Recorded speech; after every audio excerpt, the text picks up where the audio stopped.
Imagine uma noite de outono no ano de 1790. Uma névoa densa e fria sobe do rio Hudson, cobrindo completamente as estradas de terra batida. Você está sozinho, cavalgando para casa, e o único som deveria ser o seu próprio cavalo. Mas, de repente, um segundo bater de casco surge atrás de você. O ritmo é frenético e violento. Você acelera, mas a presença é implacável. Ao olhar para trás, o vislumbre de terror absoluto, uma figura imensa em volta de uma capa negra esvoaçante, montada em um corcel que parece saída dos portões do inferno. E onde deveria estar a cabeça daquele homem, há apenas o vazio do sangue pisado. Essa imagem assombra o imaginário popular há mais de 2 séculos. Popularizada no cinema por Tim Burton, eternizada pela Disney e recontada em centenas de livros. A lenda do Cavaleiro Sem Cabeças parece o conto de terror perfeito para a noite de Halloween. Mas e se eu te disser que essa história não nasceu do pesadelo inventado? Que ela mistura fofocas coloniais reais, soldados mercenários psicopatas, arqueologia de cemitérios antigos e mitos europeus sangrentos trazidos por imigrantes que tentavam sobreviver em uma terra nova e hostil. Hoje nós vamos desenterrar o passado da forma mais profunda possível. Vamos viajar até o vilarejo real de Sleepy Hollow para entender quem foi o homem de carne e osso que perdeu a cabeça na guerra e acabou se tornando o fantasma mais famoso da literatura mundial. Pegue seu café, ajuste os fones de ouvido e prepare-se para descobrir os detalhes macabros que a história oficial tentou apagar. Mas antes de cruzarmos a velha ponte de madeira onde o terror acontece, deixa eu te fazer um convite especial.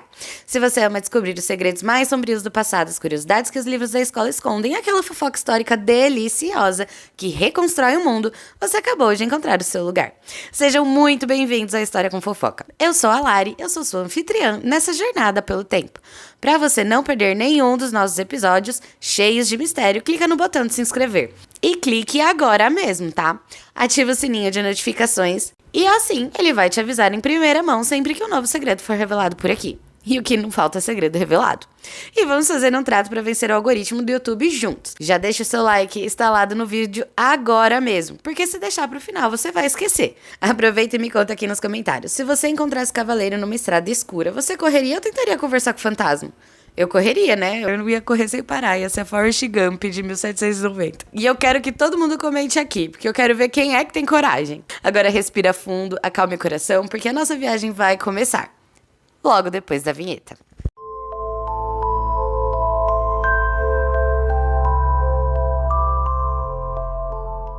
Para compreendermos a profundidade dessa lenda, precisamos primeiro falar do homem que a colocou no papel e do lugar que serviu de berço para ela.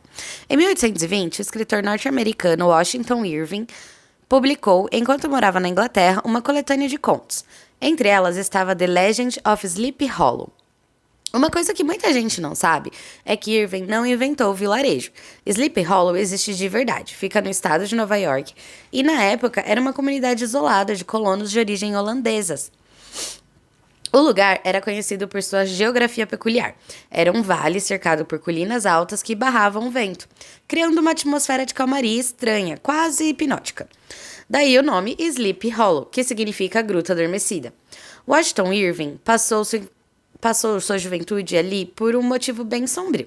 Ele foi enviado para o interior para fugir de uma epidemia mortal de febre amarela que estava dizimando a cidade de Nova York. Sendo um jovem de mente fértil e fascinado pelo sobrenatural, Irving passava suas tardes caminhando pelos bosques e suas noites conversando com os velhos moradores locais.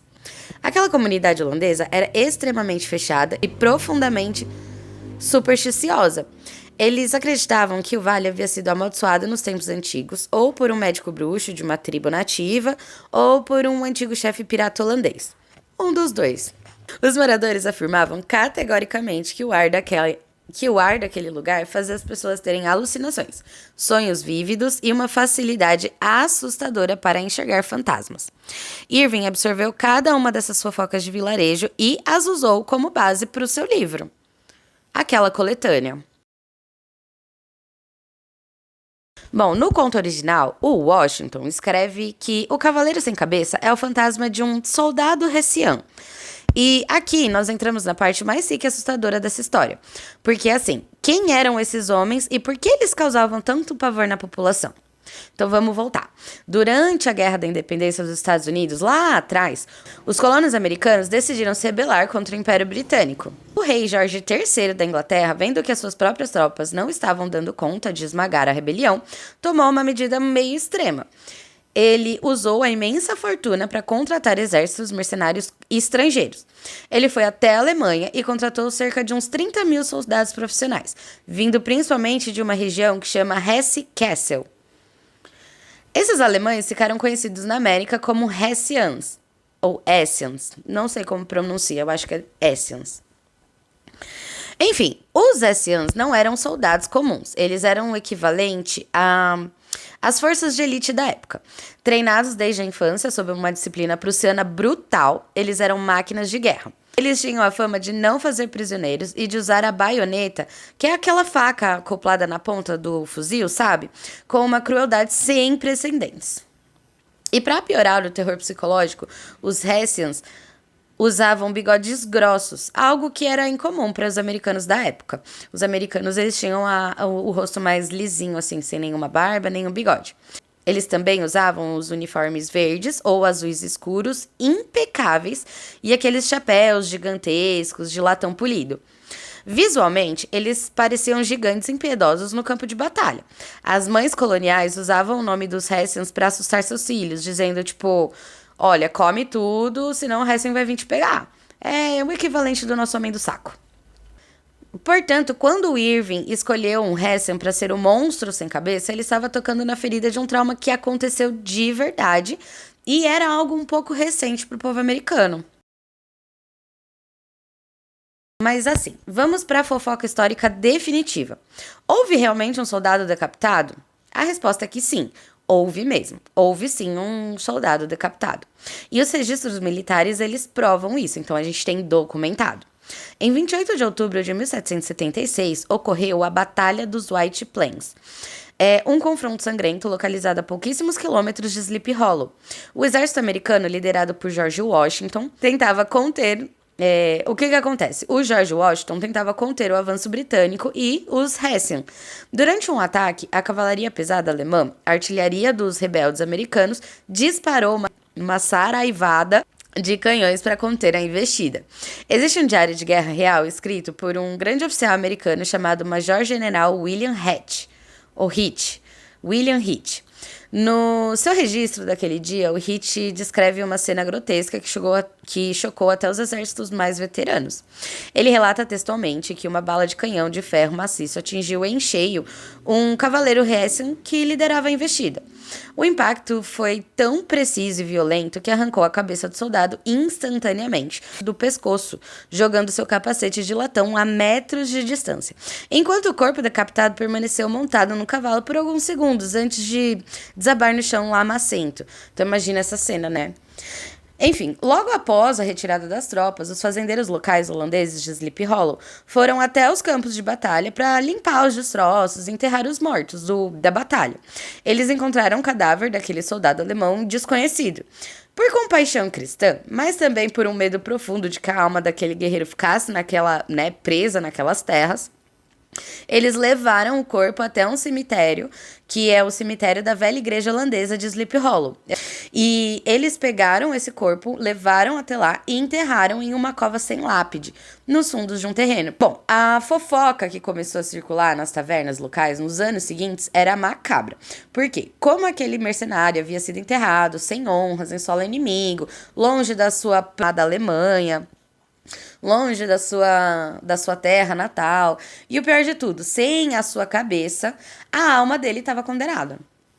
Então, os moradores juraram que, nas noites mais frias, o corpo rompia a terra do cemitério, subia em seu cavalo e galopava desesperadamente de volta ao campo de White Plains, em uma busca cega para reencontrar sua cabeça perdida, antes que o galo cantasse o amanhecer, né? Antes que amanhecesse. Se alguém cruzasse seu caminho durante essa busca, o cavaleiro levaria a cabeça da testemunha como consolo. Aqui entra uma curiosidade muito fascinante sobre a famosa abóbora que o cavaleiro usa como a cabeça no cinema, que o Ichabod Crane, encontra despedaçada no chão. Na Europa, de onde Washington Irving tirou as suas inspirações mitológicas, não existiam abóboras. Os mitos europeus de cavaleiros sem cabeça, como o Dullahan da Irlanda ou o Caçador Selvagem da Alemanha, eles usavam cabeças humanas reais, apodrecidas, ou nabos esculpidos com velas dentro, para assustar as pessoas durante o Festival de Samhain. Que depois de um tempo, esse festival de Samhain acabou virando o Halloween, né? Que é o que a gente conhece hoje, que é o Dia das Bruxas. Quando os colonos europeus chegaram à América, eles descobriram que as abóboras nativas elas eram muito maiores, muito mais fáceis de esculpir e tinham uma aparência muito mais aterrorizante quando iluminada por dentro, né? Do que um nabo. Querendo ou não, uma abóbora e um nabo, né? Tem uma grande diferença. Washington Irving foi um dos primeiros escritores a introduzir o elemento da abóbora na literatura de terror gótica americana. No livro, a abóbora é a pista de uma grande fofoca. Ela sugere que o Cavaleiro Sem Cabeça daquela noite era, na verdade, Brom Bones, o rival do Ichabod, usando uma abóbora com brasa por dentro para fingir ser o fantasma e expulsar o professor covarde da cidade para sempre. Além disso, o Irving misturou o soldado Hessian com o Dullahan irlandês. No folclore da Irlanda, o Dullahan, ele carrega sua cabeça sob um braço e usa uma espinha dorsal humana como chicote. Se ele parar de cavalgar na frente da sua casa e gritar o seu nome, você morre na hora. Morre ali, ó, morte súbita. Pá, morreu. Irving suavizou essa parte para criar um suspense psicológico. Porque assim, em Sleepy Hollow, um monstro não fala, ele apenas caça. Você achou que o Ichabod Crane e a Katrina Van Tassel eram nomes 100% inventados? Claro que não. Afinal, esse canal se chama História com Fofoca. E ele tem um motivo para isso. Porque a gente vai expor os bastidores dessa história real. Acontece que o Ichabod Crane realmente existiu. Mas ele não tinha nada a ver com o professor Magricela do livro. Ele era um capitão durão e imponente do exército dos Estados Unidos, que inclusive lutou na Guerra de 1812. Washington Irving conheceu o capitão Crane em uma base militar e achou o nome Ichabod Crane incrivelmente sonoro e exótico.